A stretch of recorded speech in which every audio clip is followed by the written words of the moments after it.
How's it going, guys? So today I'm just going to review a couple new toys that I got for the workshop.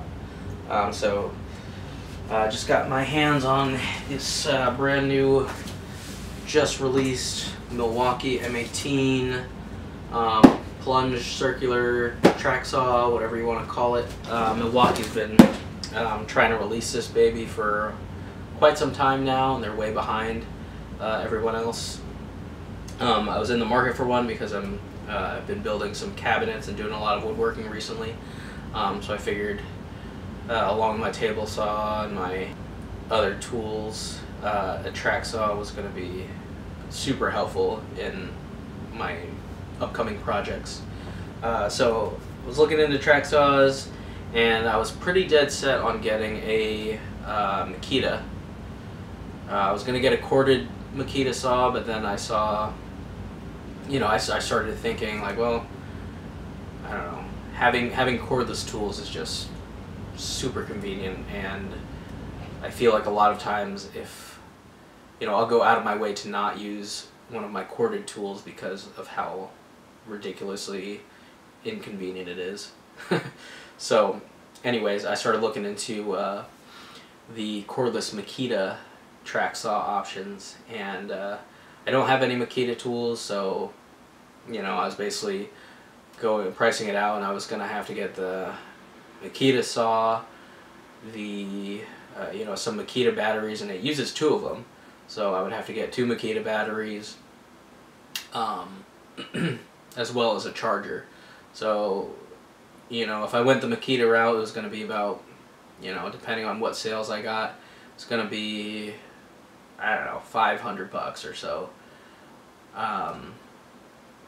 And then I noticed, or I did some searching, checked to see if Milwaukee has a saw, since every other company has a cordless track saw, and I saw that they were releasing one, and they kept, it's been delayed for a while now, but I actually saw, like, when I started searching for track saws, I saw that the Milwaukee was going to be released towards the end of January.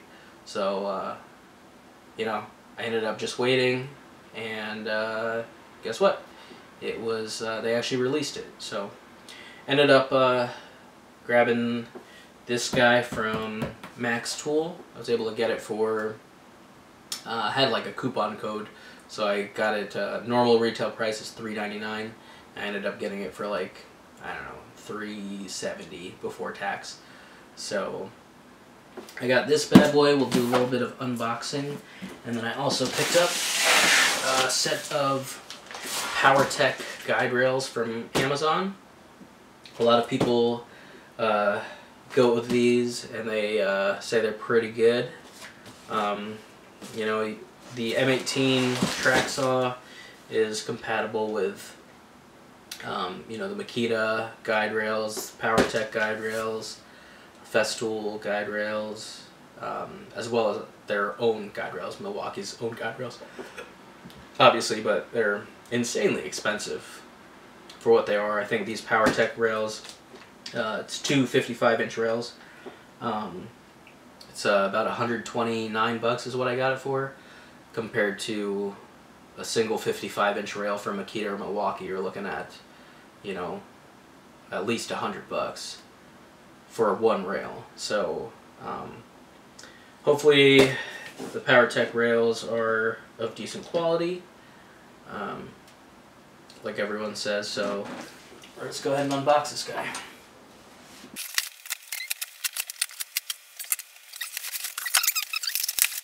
Alright, inside the box we got a couple of the connector rails. So these guys are basically just, oops, what the heck's going on? So these are used to they're just inserted in between the 2 rails to connect them and make a long 110-inch track, basically. These guys from Makita are expensive too. Like, Makita sells the guide rails, and then you have to buy these connector tracks separately, which is just insane. So like, if you go with the Makita or Milwaukee guide rails or tracks, whatever you want to call them, like you're looking at, on top of the price of the tool, you end up you know, spending a couple $100 just for the track itself. So hopefully these Powertec tracks are nice and straight, and hopefully will save me some money in the long run. I was hoping they would come with like a carrying case or something just to protect them, keep them from getting dirty, but guess not. Oh, hey, cat. Okay. So these guide rails are supposed to be like basically the exact same thing as like the Makita rails. So they have these on the underside. They have these like sort of rubbery, grippy strips to keep the track from moving. They have this black sort of splinter edge. I think it's replaceable, but basically when we do the first pass on the saw, we're going to cut it, and it should just basically make like a no-kerf sort of lined up with your saw, so that all you have to do is just set this on your workpiece, line up your black little strip with your line or your mark that you want to cut, and then it should be dead on. So yeah, here's one rail. Looks pretty straight to me, so that's good. Let's go ahead and get this other one. Excuse me. Excuse me. Excuse me. Alright, so yeah, like I said, this rail is exactly the same. Again, looks straight, no dings or dents, so the packaging was pretty good. So yeah, like I said, these connector rails, or these connecting strips, you basically just insert them into each rail, and then you use the Allen key. Each one of them has little Allen head set screws, and you basically just set them inside like so, and then you just tighten down the Allen screws so that these guys don't slide around inside the track, and it basically makes it one solid piece. So I will say, I was kind of annoyed because I ended up going with the bare tool, right? They have the full kit that comes with like the pack out storage container, which like I don't need. I'm not going to any job sites or anything. It also comes, very specifically, comes with a blade, comes with you know, a dust bag, among maybe some other things, but I think some batteries as well. I already have batteries, have you know, a couple M18 tools, so I ended up just going with the bare tool.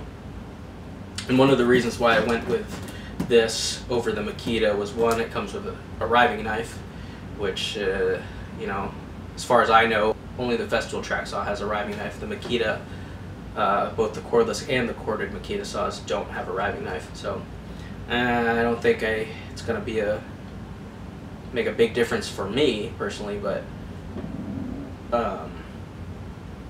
it is a nice feature to have. I also went with this because it's modeled a little bit closer to the Festool track saw in terms of like the guide, you know, the depth adjustments and all that stuff. But yeah, so when I purchased this tool, I was getting a lot of mixed descriptions, right, on all the sites. I checked like several different sites: Home Depot, Max Tool, Milwaukee, and all of them were kind of giving me like different things, right? So I was concerned that since it was being sold as a bare tool, I was curious if it came with the saw blade, as well as the dust bag. You know, based on the pictures, it looked like it came with the dust bag, as well as the blade, but I couldn't quite tell. The Milwaukee site doesn't mention that it comes with anything other than it being a bare tool. Max Tool's website, same thing, doesn't mention coming with a blade or a dust bag. Home Depot and some other sites, they do mention that it comes with a blade, but none of them mention the fact that it comes with a dust bag or not. So I ended up, I emailed Milwaukee. They never got back to me. Even, you know, it's been a couple weeks. They still have yet to get back to me. And then I emailed Max Tool, and Max Tool told me that it does not come with the blade, which annoyed me because, like, fuck, now I gotta fucking buy a new a blade for this thing. So they also provided a link to the tool that apparently comes with a blade. Like, they have a couple different sets, but one of their SKUs or products specifically is the tool, and it's listed as coming with the blade for like $100 more or something like that. It came with something else. I don't remember what it was.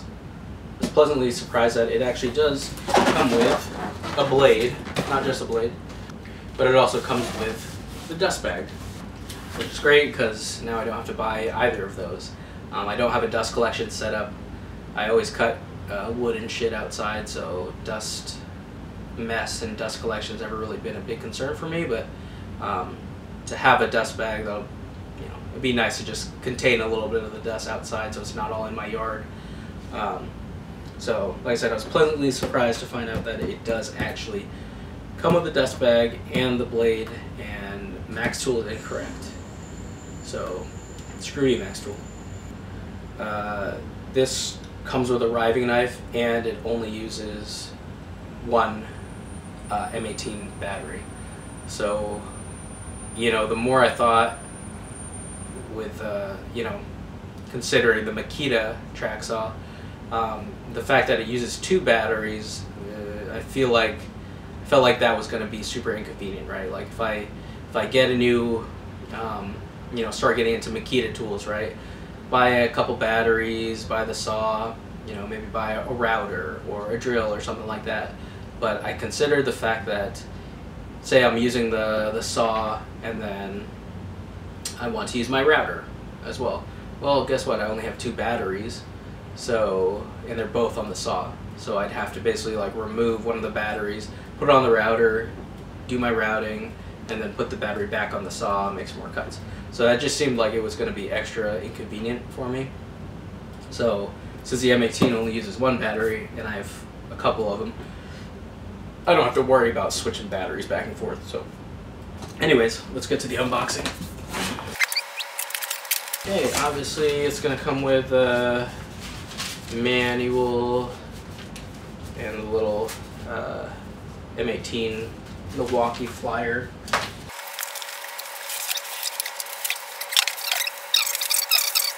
Yeah, here is the tool itself. Pretty neat. So it's got a nice what is this? I think it's metal. Nice metal base. Feels relatively light. So M18 looks pretty standard. You got all the. This is the adjustments that I was mentioning before. It's probably hard to see, but this is more similar to Festool's track saw adjustments. So we got the saw there. We also have the dust bag, which again I did not know was included or not. So again, that's a pleasant surprise. Happy to see this. Also comes with a, what is this? This might be for, it comes with a little, what's it called? I think this is a little cover plate that goes, that you can replace this part on the side with. And it's supposed to help with dust extraction, supposedly. So we have that. And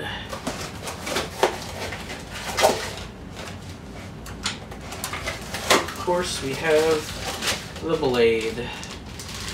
So it is yeah, comes with a 6.5 inch 40 tooth blade. So yeah, like I said, fuck you Milwaukee for not answering my email, and fuck you Max Tool for saying it does not come with a blade, because it does. So something that's cool about this saw is that there's, for your depth gauge or your depth adjustment, you have two lines over here. One's for if you're on a track, and one's for if you are not using a track. So it's cool that you can kind of just adjust easily based on that. I think the Makita does not have those markings, so if you're cutting without the track, you just basically have to like account for that change in depth. When you put it on the track, it basically uses these little cams right here that basically sort of let me see if I can get it a little bit closer. Yeah, it basically uses these cams to sort of just tension these bars a little bit to just add tension on the track. On the Milwaukee track, it's set up slightly different compared to the Makita tracks, and so on the Milwaukee track, when you do your bevel cuts, you can lock it into place so that it doesn't fall. I think on the Makita tracks, like I said, they're just slightly different in design. So the Makita tracks, this Powertec track, and probably even the Festool, it's likely that it's not 100% going to work. So if you're bevel cutting, your saw is probably going to fall off the track since it doesn't have that sort of lock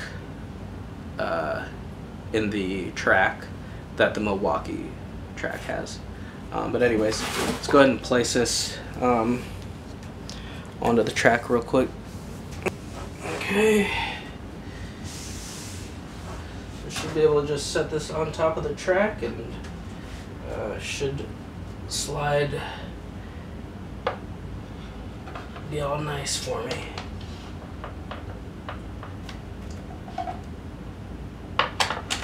Okay, there it is. So you can see how easily that slides. Right? Almost slid it off the track itself. Yeah, so it's a nice, smooth, buttery surface.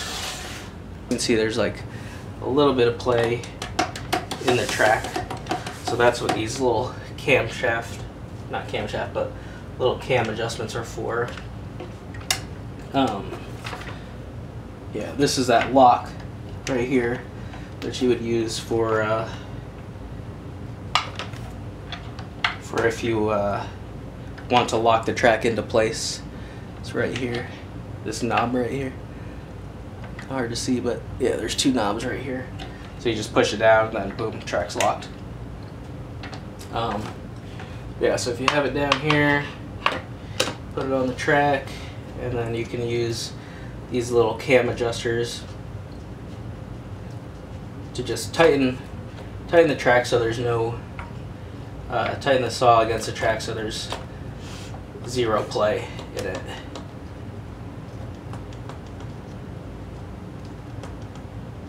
You don't want it so tight that it doesn't move, but you want it tight enough to eliminate play. So that's good. A little bit of play, but yeah, that'll be nice and straight. Like I said, this little lock in the back, it's mostly for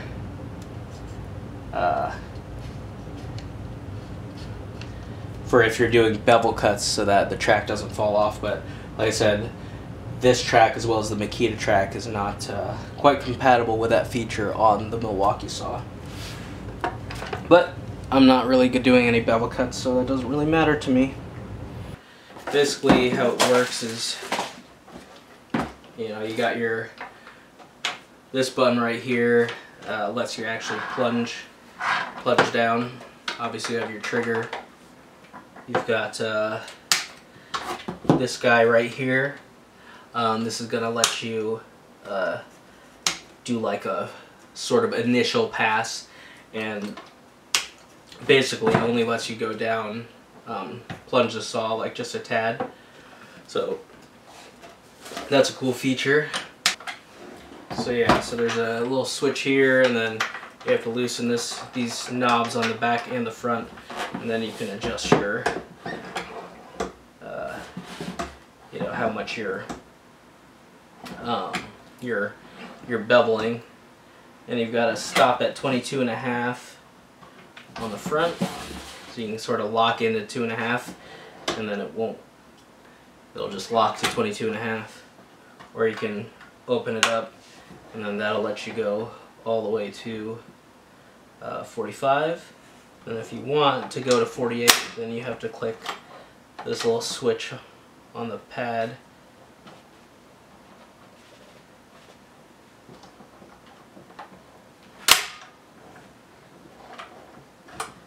And then that'll let you hit 48. And then you just tighten it down and it should be good to hold that angle. But like I said, my track won't, if you put it on the Makita or Powertec track, it's just going to fall over like that, because the locking mechanism for this on the backside is made for Milwaukee tracks. Alrighty, so we can go ahead and get this blade on. I think all you have to do is you just kind of set it down, and then you can lock it into place. Maybe.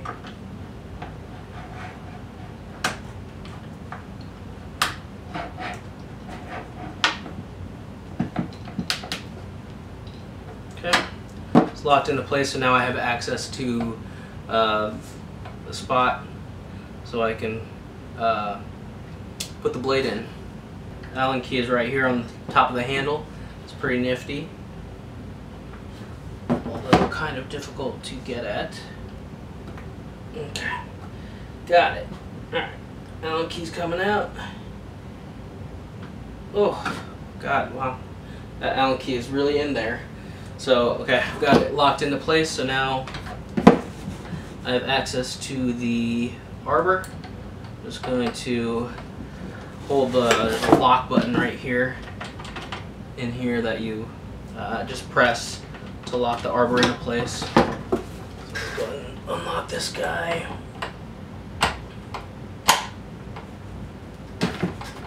Breaker free. Okay. That, now I can stick the blade in. Okay, so the direction is shown right here. So obviously I want the blade with the label facing outwards, since it's rotating counterclockwise, like so. So we'll just kind of stick it in like so. Line her up with the armor. And then throw this guy back in. Okay. And you can see the riving knife right here too. So like I said, I don't think I necessarily need that in a track saw, but it's a nice feature to have.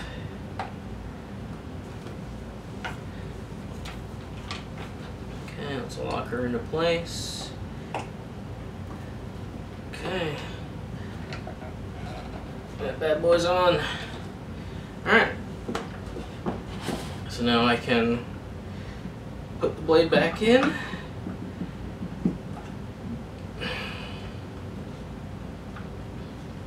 And I can unlock it using the lock switch, and boom, blade is in, and the saw is now ready to go. So the dust bag, the little outlet port can adjust. So you can point it in whatever direction you want. Dust bag is nothing fancy. It's just a little thing, little guy. You just put it on like so, and boom, it's ready to go. Whichever direction you need it to be, out of the way, whatever. Maybe this way. But yeah. Alright, so that's it for the saw. Let's go and test her out. Start cutting some wood. Okay, so here I'm making my initial pass to trim the rubber splinter guard down to size, so that it's lined up exactly with my saw blade. ran into some problems here, which I'll explain here in a second. So one thing I don't like about this is at the end of this part, the splinter sort of guard, you can't get to the very end of it, so you just end up with like some gross overhang because you can't move the saw back far enough. Here I'm connecting the two tracks together because if you just have the tracks separate, you aren't able to get to the very ends of the track with the saw, so you have to basically connect them in order to actually get through the ends of the track. So you basically will have to connect the track like this, and then take it apart and then connect the opposite sides so that you can get the other ends of the splinter guard. So it's kind of a pain in the ass, not as simple as I thought it would be, but yeah, you kind of get the idea. Okay, so here I am ripping through a sheet of 3/4 inch plywood. It cuts super easily with the blade that came with the saw. The tracks also lined up very well. There's a little bit of like a bump in the center, but I don't think it really affected the cut at all. You just got to make sure that when you're setting or adjusting the shoe or the cam adjustments on the saw itself, you got to make sure that it's not too tight on both tracks before you make your pass. I will say the only real complaint I had about the tracks was that one of the one of the strips that the saw slides against, it was a little misaligned, and it was just basically causing the saw to be uneven, but it's just held on with like double stick tape, and so I was able to just kind of like peel it up and then realign it properly. But yeah, the saw cut very nicely. I had to go back and start a bit further back because I didn't cut through the front of the board on my first pass, since I started too far forward, so the blade couldn't go deep enough. But yeah, so just be aware of that, like you're gonna have to start off track. Yeah. But yeah, like I said, it cuts very well. I cut on the wrong side of my piece, so I accidentally cut it a little short because the kerf was included on my measurement this time, but you know, it was pretty much spot on and even throughout the entire length of the board. Okay, so here I am doing another cut, making sure to leave a good bit of room on both ends of the board so that I can start and finish my cut far enough so that my blade passes all the way through the piece. Alright guys, so that wraps up the saw. Like I said, it's great. It's a nice solid tool. It has plenty of runtime on a single battery, depending on the size that you have. But yeah, definitely worth the money. It's certainly going to help with cutting up sheet goods. So yeah, if you're looking for a track saw, this is just as good, if not better, than the Makita saw. As far as I can tell, just from the initial few cuts that I did. But yeah, hopefully this was helpful for you guys and informative. Thanks for watching, guys. Deuces.